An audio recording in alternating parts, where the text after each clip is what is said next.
Assalamualaikum warahmatullahi wabarakatuh. Pak teman-teman, perkenalkan nama saya Muhammad Trimuja Padilla, saya dari kampus IKIP Siliwangi dari program studi pendidikan matematika. Di sini saya akan memaparkan PowerPoint yang telah saya buat mengenai geopolitik.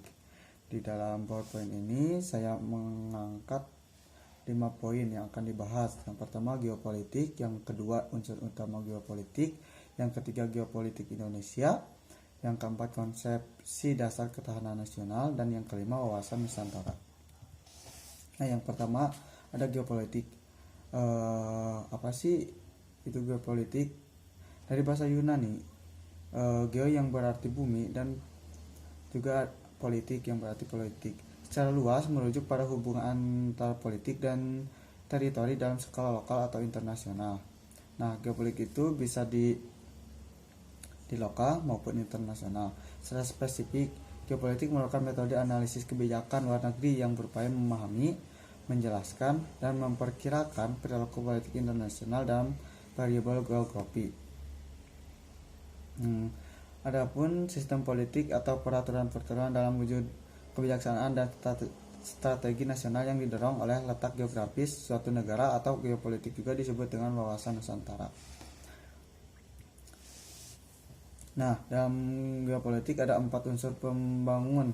Yang pertama ada keadaan geografis, politik dan strategi, hubungan timbal balik antar geografi dan politik, unsur kebijaksanaan. Adapun peranan geopolitik, yang pertama berusaha menghubungkan kekuasaan negara dengan potensi alam dan alam yang tersedia. Yang kedua menghubungkan kebijaksanaan suatu pemerintahan dengan situasi dan kondisi alam. Yang ketiga menentukan bentuk dan corak politik luar dan dalam negeri. Yang keempat menggaris pokok-pokok haluan negara. Yang kelima berusaha untuk meningkatkan posisi atau kedudukan suatu negara berdasarkan teori negara sebagai organisme dan teori-teori geopolitik lainnya. Dan yang terakhir membenarkan tindakan-tindakan ekspansi yang dijalankan oleh suatu negara. Nah, yang kedua ada unsur utama geopolitik. Apa saja unsur utama dalam geopolitik? Geopolitik memiliki beberapa unsur utama yang meliputi beberapa konteks, yaitu konsepsi ruang diperkenalkan Karl Haushofer pada tahun 1869 sampai 1946, menyimpulkan bahwa ruang merupakan wadah dinamika politik dan militer. Teori ini disebut pula teori kombinasi ruang dan kekuatan konsepsi frontier, batas imajiner dari dua negara, yang meliputi identitas dan karakter budaya masyarakat, maupun dalam konteks penggunaan bahasa dan capaian teknologi yang digunakan di antara dua negara. Konsepsi politik kekuatan yang terkait dengan kepentingan nasional, yaitu daya dukungan, ketahanan bangsa, semangat persatuan dan kesatuan, kesamaan latar belakang sejarah, dan dukungan kekuatan militer. Yang ketiga ada geopolitik Indonesia. Apa yang menjadi geopolitik Indonesia? Yaitu wawasan Nusantara. Ada unsur yang terkandung yang tidak mengandung ekspansionisme maupun kekerasan. Cara pandang bangsa Indonesia berdasarkan ide nasional yang dilandasi Pancasila dan UUD 1945. Maknanya, cara pandang, cara memahami, berpikir, dan tingkah laku sebagai hasil interaksi proses psikologis, sosiokultural dengan aspek-aspek Astagatra. Nah, yang keempat ada konsepsi dasar ketahanan nasional. Apa itu konsepsi dasar ketahanan nasional? Astagatra merupakan perangkat hubungan bidang kehidupan manusia dan budaya yang berlangsung di atas bumi dengan memanfaatkan segala kekayaan alam. Nah, Astagatra itu semua ada 8 aspek kehidupan nasional. Ada 3 aspek kehidupan alamiah, yaitu gatra letak dan kedudukan geografi. Yang kedua gatra keadaan dan kekayaan alam.